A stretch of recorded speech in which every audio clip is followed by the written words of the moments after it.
আজকের video title thumbnail দেখার পরে পুরো ভিডিও না দেখে কিছু চন্দ্ররা কমেন্ট বক্স খুলে বসবে আমাকে গালি দেওয়ার জন্য। বিশ্বাস করেন রাসেল ভাই, এইসব চন্দ্রদের মাথার ভিতরে ব্রেনের জায়গা আছে, কারণ তাদের জন্ম হয়েছিল।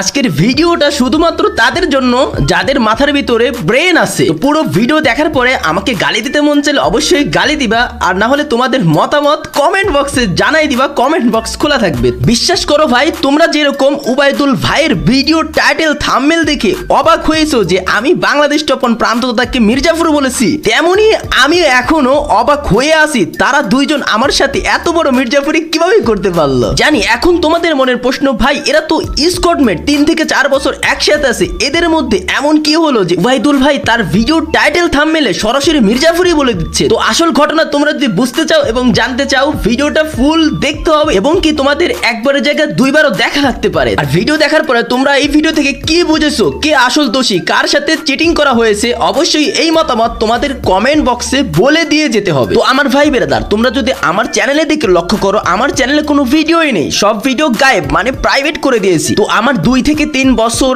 আগের এই চ্যানেলে আমি কতটা মেহনত করছি একমাত্র আমিই জানি। আমার এই শখের চ্যানেলের প্রত্যেকটা কমিউনিটি পোস্ট আমি ডিলিট করে দিয়েছি। তো যখনই আমি কমিউনিটি পোস্ট ডিলিট করে টিকটকে এই ভিডিও আপলোড করি, সবার প্রশ্ন কি হয়েছে কি হয়েছে। আর ইউটিউবের কমিউনিটি পোস্ট দেওয়ার কারণে সবাই একই প্রশ্ন, কি হয়েছে ওয়াইদুল ভাই। তো বিষয়টা সবাই জানতে চায়। নর্মালি একটা বিষয় যদি তোমরা চিন্তা করো, একটা মানুষ কতটা কষ্ট পেলে, মানে কতটা আঘাত পাইলে তার এত শখের একটা চ্যানেলের সবগুলো কমিউনিটি পোস্ট সরাসরি ডিলিট করে দেয়। তো আমি তো ভাবছিলাম আর এই ইউটিউবে কখনো ফিরে আসবোই না, কিন্তু তোমরা যে ভালোবাসা দেখাচ্ছ আমি না ফিরে আসতে পারতেছি না। আর কিছু মানুষ আমার সাথে মির্জাফরি করতেছে, তাদের কথা আমি কমিউনিটিতে না বলে চলে যাব, এটাও হয় না। তো আমি ফ্রি ফায়ার কমিউনিটিতে থাকবো নাকি চলে যাব, এটা ডিপেন্ড করবে হচ্ছে তোমাদের উপরে। তো এই ভিডিওর মধ্যে সবকিছু ক্লিয়ার করবো, তারপরে তোমাদের মতামত অবশ্যই কমেন্ট করে জানাবা এই কমিউনিটিতে আমি থাকবো নাকি চলে যাব। তো তোমরা আর বেশি দেরি না করে ভিডিওতে লাইক করে শেয়ার করে ভিডিও দেখার জন্য বসে পড়ো, বিকজ আজ একটা বিরাট ফাটাফাটি হইব।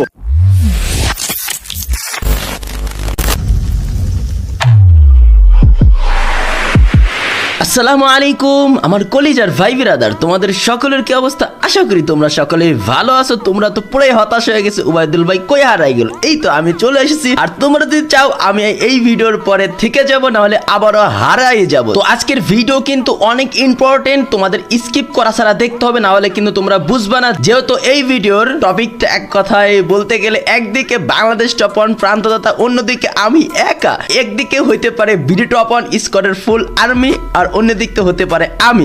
কিন্তু এই ভিডিও দেখার পরে অনেকের ধারণা চেঞ্জ হয়ে যাবে, কারণ কি হয়েছে একমাত্র আমি জানি, আর হচ্ছে বাংলাদেশ টপন প্রান্তদা এরাই জানে। এক কথায় আমি যদি তোমাদের কাছে ভিডিও একদম ক্লিয়ার করতে যাই, সবার আগে তোমাদেরকে জানাইতে হবে প্রান্ত দাদাটাকে। তো প্রান্ত দাদা কোন জায়গা থেকে আসলো, কিভাবে প্রান্ত দাদা তৈরি হইলো, তো এই বিষয়টা তোমরা যদি না জানো তাহলে ভিডিওর আগাগোড়া কোনো কিছুই বুঝবা না। আর আমি এই ভিডিওর ভিতরে যদি একটা মিথ্যা কথা বলি, কেউ যদি এইটা প্রমাণ করতে পারে, আমার চ্যানেলে আমি ডিলিট করে দেবো। এই ভিডিওর ভিতরে কোনো সিম্পাথি, কোনো মিথ্যা কথা, কোনো কিছু থাকবে না। যা বলবো একদম সত্য বলবো। এই প্রান্তদাতার সাথে পরিচয় আমার হচ্ছে আরো 3 থেকে 4 বছর আগে, যখন আমরা র্যাঙ্ক পুশ করতাম এমনি অন্য একটা স্কোয়াডে, বিডি টপন স্কোয়াডে। ওই সময় এখনো আমি আসি নাই। তো ওইখান থেকে আমার পরিচয় প্রান্তদাদার। যখন আমি রাতে গেম খেলতাম, তোমাদের প্রান্তদাদাও রাতে গেম খেলতো। তো ওইখান থেকে পরিচয় হওয়ার পরে হুট করে এক সময় প্রান্তদা আমার আইডি খেলার জন্য চলে আসে। ওই সিজনে মেবি আমার আইডি ছিল রিজন টপ 4 বা 5 এ। তারপরের সিজনে আমি বাংলাদেশ টপন স্কোয়াডে চলে আসি। তো প্রান্তদাদা প্রথম দিন খেলার পরে সে বাংলাদেশ টপন স্কোয়াড আর খেলবেই না। আমাকে সরাসরি বলতেছিল যে দরকার হয় আপনার আইডি আমি খেলবো না, তাও এই বাংলাদেশ টপন স্কোয়াডে আমি খেলবো না। তো আমি অনেক বুঝাই, এমনকি বাংলাদেশ টপন নিজেও বুঝায়, বোঝানোর পরে সে বাংলাদেশ টপন স্কোয়াডে খেলতে থাকে। তো বাংলাদেশ টপন স্কোয়াডের সাথে পরিচয় করাই দিছে কে, আমি উবাইদুল ভাই। তো তারপরে আমরা সামনের দিকে আগাই। তো প্রান্তদা এমন একটা প্লেয়ার ছিল যে ওই সময় থেকে প্রান্তদার পারফরমেন্স ছিল পুরাই আগুন। তো প্রান্তদাদার পারফরমেন্স দেখে একজন ব্যক্তি প্রান্তদাদাকে 50,000 টাকা মতো অফারও করছে, তারপরে প্রান্তদাদা আমার কাছ থেকে যায় নাই। তো প্রান্তদাদার ডিভাইস যখন নর্মাল হয়ে যায়, মানে একদম লো হয়ে যায়, খেলার মতো পরিস্থিতি ছিল না। তো আমি ডিসিশন নিয়ে কি করি, তোমাদের এই প্রান্তদাদাকে আমি নিজে পিসি বানাই দিই। তো আমি পিসি বানাই দেওয়ার পরে প্রান্তদাদা পিসতে শিফট হওয়ার চেষ্টা করে,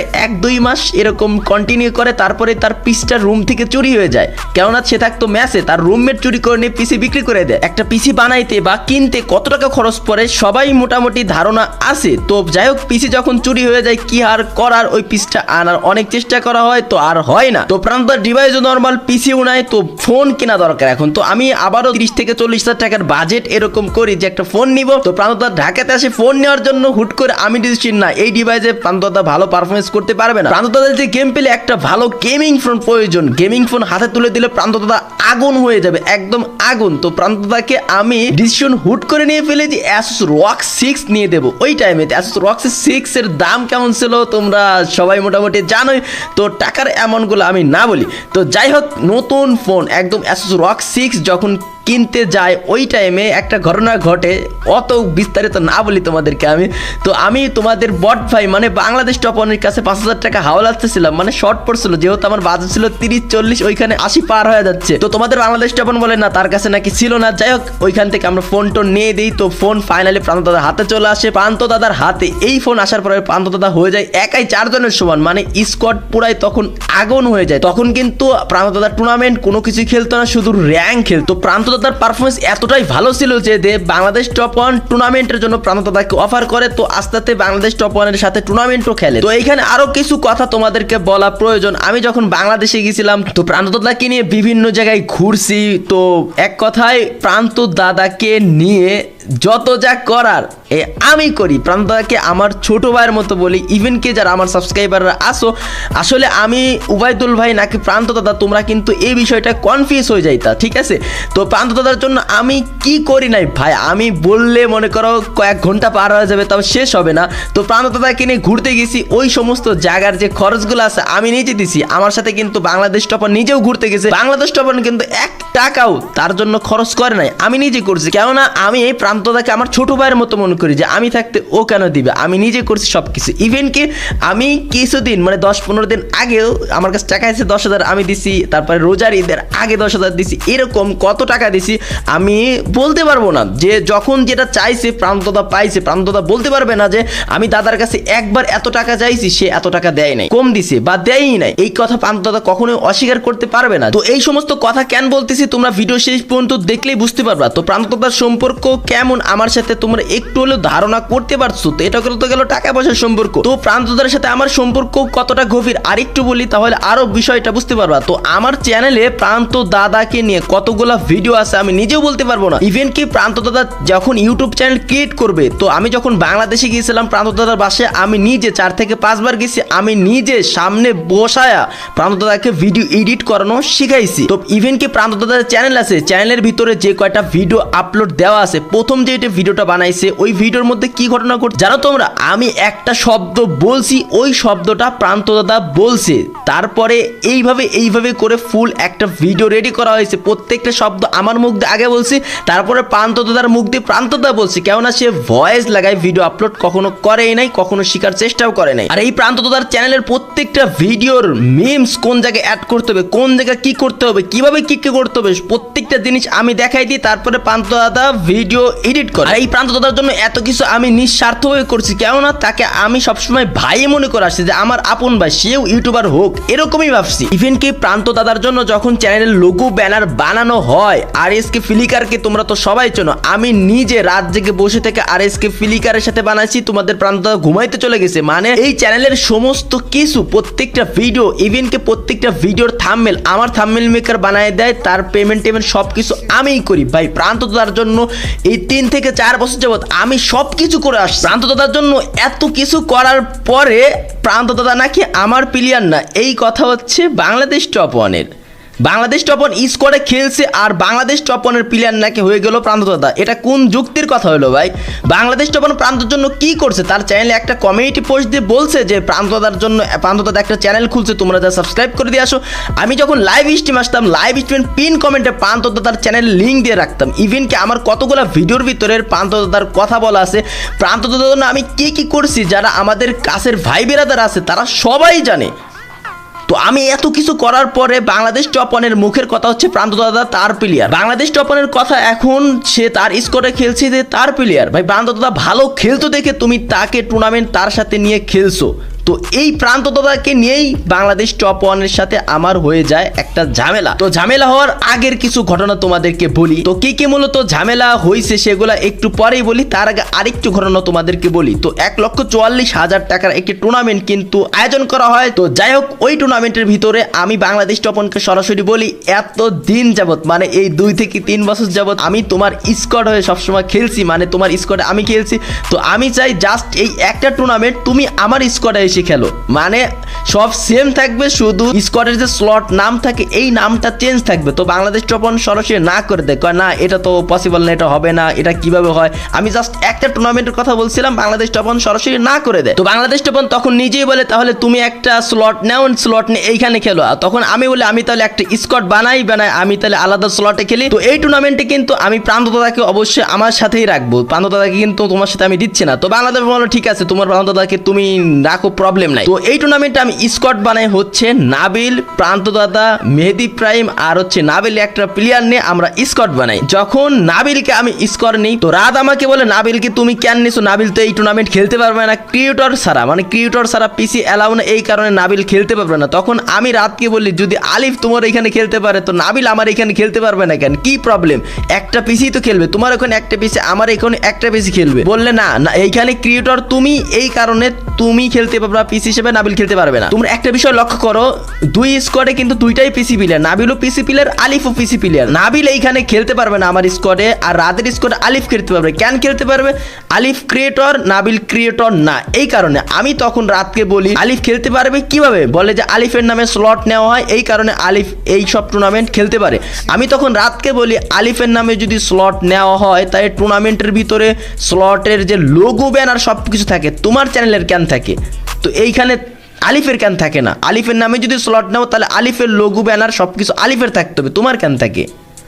তো এই কথা বলায় বাংলাদেশ টপ ওয়ান আমার উপর রেগে যায়, আমি কি ধরনের কথা বলতেছি। তোমাদের এইখানে আরেকটা বিষয় ক্লিয়ার করে, যেই টুর্নামেন্টগুলো 1 লক্ষ টাকার উপরে হয় ওই টুর্নামেন্টগুলোতে পিসি অ্যালাউ থাকে না, শুধু ক্রিয়েটর পিসি অ্যালাউ থাকে, মানে ইউটিউবারদের জন্য শুধু একটা পিসি অ্যালাউ থাকে।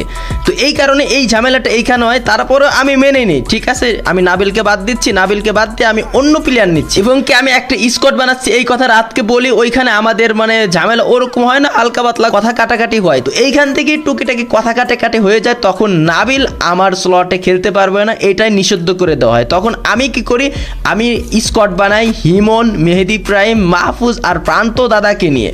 ইভেন কি এই লাইন আপ নিয়ে কিন্তু কয়েকটা টুর্নামেন্টে তোমরা খেলা দেখতে পারছো, তোমরা দেখার পরে বলতেছিল যে প্রান্ত দাদা বেইমানি করছে, প্রান্ত এইটা করছে, প্রান্ত ওইটা করছে। ভাই প্রান্ত দাদার জন্য 3 থেকে 4 বছর যা কিছু করা লাগছে আমি করছি। এই প্রান্ত দাদাকে আমি নিজ হাতে মেহনত করে তৈরি করছি। প্রান্ত দাদার গেম প্লে স্কিল ভালো ছিল, প্রান্ত দাদা যে আমার জন্য কোনো কিছু করে নাই তা কিন্তু না, প্রান্ত দাদা আমার জন্য বহুত কিছু করছে। আমার আইডিতে সবসময় কিন্তু প্রান্ত দাদাই খেলতো, প্রান্ত দাদার হ্যাকার লেভেলের গেম পেলে প্রান্ত দাদা নিজে দিয়ে গেছে। তো যখন আমি টুর্নামেন্ট স্কোয়াড বানাই, কিছু টুর্নামেন্ট খেলি, তো তারপরেই প্রান্ত দাদাকে নিয়ে একটা ঝামেলা শুরু হয়ে যায় আমার আর রাদের ভিতরে। রাদের কথা প্রান্ত দাদা নাকি রাদের প্লেয়ার, তো প্রান্ত দাদার জন্য আমি কত কিছু করছি প্রান্ত দাদা এটা নিজে জানে, এটা কেউ জানতো না, রাত মানে কেউ জানতো না, যতটুকু সম্ভব আমি গোপন রাখতাম। তো এখন ভিডিওর ভিতরে বলা লাগছে এই কারণে, রাদের কথা হচ্ছে প্রান্ত দাদা নাকি রাদের প্লেয়ার। ভাই এত কিছু আমি করলাম, কিভাবে রাদের প্লেয়ার হয়, আমি তো পুরাই অবাক। তো এইখানে আমি যেহেতু স্কোয়াড বানাচ্ছি, প্রান্ত দাদা থাকবে না, কারণ প্রান্ত দাদার জন্য আমি বহুত কিছু করছি, যেটা হচ্ছে আপন ভাইয়ের জন্য করে না, এত কিছু আমি প্রান্ত দাদার জন্য করছি, এটা আমি গর্ব করে বলতে পারি। আমাদের সম্পর্কটা এমনই ছিল, মাঝখানে রাত এসে ঢুকা পড়লো। রাত কয়েকটা দিন প্রান্ত দাদাকে কলে ডাকে, রাত 12টার দিকে কলে ডাকে, সকাল 5টা পর্যন্ত প্রান্ত দাদাকে কলে রাখে, এইটা বুঝায় ওইটা বুঝায়, লাস্ট পর্যন্ত প্রান্ত দাদাকে রাত নিজে সরাসরি প্রান্ত দাদাকে বলে তুমি যদি উবাইদুল ভাই স্কোয়াডে খেলো তাহলে তোমার সাথে আমি সম্পর্ক ক্লোজ করে দেবো, তোমার সাথে কোনো সম্পর্ক থাকবে না। ইভেন কি এই কথা আমারও বলে দেয়, তুমি যদি প্রান্ত দাদাকে নিয়ে যাও তোমার সাথে আমার কোনো সম্পর্ক থাকবে না। আমি বলি এটা কেমন কথা বলে তুমি ভাই, তোমার সাথে এত বছর শুধু সম্পর্ক, ভাইয়ের সম্পর্ক, তো গেম নিয়ে তুমি সম্পর্কর দিকে সরাসরি কথা টানলা। তো এক পর্যায়ে প্রান্ত আমাকে এই কথা বলে যে প্রান্ত দা নাকি ভালো খেলে, এই কারণে আমাকে স্কোয়াডে রাখছে, না হলে আমাকে স্কোয়াডে রাখতোই না। ভাই এই কথা শোনার পরে আমার মন একদমই ভেঙে পড়ে, এরা কি বললো রাত। তো এক পর্যায়ে প্রান্ত দাদাকে রাত অনেক কিছু বুঝাই, তো এইখানে হচ্ছে সরাসরি বলে দিছে আমার স্কোরে যদি প্রান্ত দাদা খেলে তো প্রান্ত দাদার সাথে সম্পর্ক ক্লোজ করে দিবে। এক পর্যায়ে কে বুঝাইছে প্রান্ত দাদাকে আমি নিজেও জানি না। তো প্রান্ত দাদাকে তার স্কোরে খেলার জন্য রাজি করে ফেলে। ভাই প্রান্ত দাদার জন্য আমি কত কিছু করছি বিশ্বাস করো।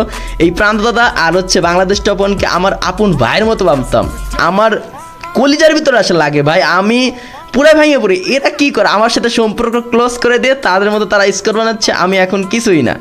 ওকে, আমি এই স্কোরে কোনো কিছুই করি না ভাই। দুই তিন বছর যাবত আমি এই স্কোরে কোনো কিছুই করি না। তারা আমার সাথে সম্পর্ক ক্লোজকে আমি সরাসরি প্রান্ত থেকে বলি যে তুমি যদি আমার স্কোর ছেড়ে চলে যাও, আমাকে ছেড়ে চলে যাও, আমি তোমার সাথে সম্পর্ক ক্লোজ করে দেবো। ইভেনকে আমি এই কথা বলি যে তুমি আমাকে ছেড়ে চলে যাচ্ছ কার কাছে? রাদের কাছে। রাদের সাথেও আমি সম্পর্ক ক্লোজ করে দেবো।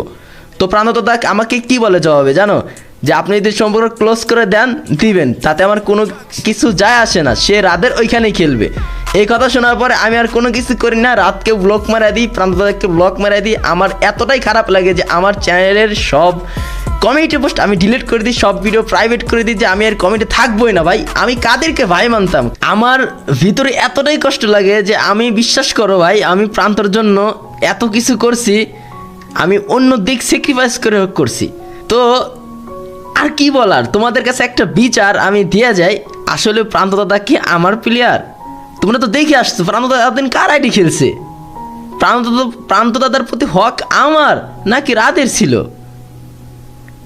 তোমরা কমেন্ট বক্স খোলা আছে, অবশ্যই কমেন্ট করে জানাবা আসলে প্রান্ত দাদার প্রতি হকটা কার ভাই। আমি এই পর্যন্ত যত সিনিয়র মানুষের কাছে এই হিস্ট্রিটা শেয়ার করছে, সবাই বলছে না ভাই এখানে আপনারই তো হক। আর আমি এই ছোট্ট ভিডিওতে প্রান্ত দাদার বিষয় বলে শেষ করতে পারবো না। আমি যদি 1 ঘন্টাও বলি, 1 ঘন্টা বলেও শেষ হবে না প্রান্ত দাদার বিষয়ে আমার সম্পর্ক। তো এই প্রান্ত দাদাকে আমার কাছ থেকে যে সিনাই নেবে তার সাথে আমি কিসের সম্পর্ক রাখবো ভাই? এখন একটা জিনিস তোমরা বোঝো, প্রান্ত দাদা আমার কাছ থেকে চলে যাচ্ছে ধরো, হ্যাঁ, তো যাচ্ছে কার কাছে? রাদের কাছে। একটা বিষয় তোমরা মাথায় রাখো, যে চুরি করে আর যে চোরের লিডার বা চুরি করার সাহায্য করে, দুইজনই সমান অপরাধী। তো প্রান্ত দাদা আমার কাছে স্বইচ্ছায় চলে যায়, এখানে যাচ্ছে কার কাছে? রাদের কাছে। রাদও এখানে অপরাধী। রাদ এখানে সরাসরি প্রান্ত দাদাকে বলছে যদি সে তার স্কোরে না খেলে তার সাথে সম্পর্ক ক্লোজ করে দিবে, সে যদি আমার স্কোরে খেলে সে সম্পর্ক ক্লোজ করে দেবে। ইভেন কি তোমরা যে 60 লাখ টাকার টুর্নামেন্ট দেখো, রাত কোন প্লেয়ারগুলো নিয়ে খেলতেছে জানো? আমি যে স্কট বানাইছিলাম মেহেদি প্রাইম, মাহফুজ, প্রান্ত দাদা আর হিমনকে নিয়ে, শুধু হিমন ব্যতীত 3টা প্লেয়ারকেই রাত নিজে নিয়ে গেছে। ওদেরকে বললা নিয়ে গেছে, কি বলছে? আমার সাথে নাকি কথা হয়েছে, একটু ঝামেলা হয়েছিল, প্রবলেম সব সমাধান হয়ে গেছে, তো তোমরা আমার স্কোরে খেলো, কোনো প্রবলেম নাই, এই কথা বলে 60 লাখ টাকার টুর্নামেন্ট খেলাতে নিয়ে গেছে। তো ভিডিওর শেষে একটাই কথা ভাই আমার, আমি কোনো স্বার্থপর বেমানের সাথে চলি না। সে যেই হোক, সে যত বড় যাই হোক, কোনো স্বার্থপর বেইমানকে আমার কাছে জায়গা নেই। সে যেই হোক, যত বড় যাই হোক, তো আমি নিজেই তাদের থেকে দূরে চলে আসছি। তো তোমাদের কাছে আর একটা রিকোয়েস্ট আমার আছে, তোমরা রাদের কমেন্ট বক্সে, প্রান্তর কমেন্ট বক্সে তাদেরকে যা হাজারো প্রশ্ন করবা, গালি দিবা, কাউকে গালি দেওয়ার প্রয়োজন নেই ভাই। তোমরা আমার ভাই বিরাদার, তোমরা আমার ফ্যান ফলোয়ার না, তোমরা আমার হচ্ছে ভাই বিরাদার। তোমাদের কাছে জাস্ট আমি শেয়ার করলাম। এখন তোমরা যদি চাও যে আমি ইউটিউবে রেগুলার কন্টিনিউ করব, আমি যে ভিডিও পারি ওই ভিডিও দিব, ওই ভিডিওই তোমরা দেখবা। তোমরা যদি চাও আমি কমেন্টতে ফিরে আসবো, না হলে এই যে ভিডিও ডিলিট করে দিছি, প্রাইভেট করে দিছি, এভাবেই পড়ে থাকবে। তোমাদের উপর নির্ভর করবে আমি কমেন্টতে ব্যাক করব নাকি তোমাদের উবাইদুল ভাই হারাই যাবে, চলে যাবে। আশা করি তোমরা বিষয়টা বুঝতে পারছো, ভিডিওটা বুঝতে পারছো। আশা করি তোমাদেরকে আমি বিষয়টা ক্লিয়ার করে বুঝাইতে পারছি। আর এই ভিডিওর ভিতরে ভাই একটা কথা মিথ্যা নাই। যদি মিথ্যা কেউ প্রমাণ করতে পারে, রাত, প্রান্ত বা যে কোনো কেউ প্রমাণ করতে পারে যে আমি মিথ্যা নাটক বানাই বলছি, আমার চ্যানেল আমি ডিলিট করে দেবো, অথবা তাকে আমি দিয়ে দেবো।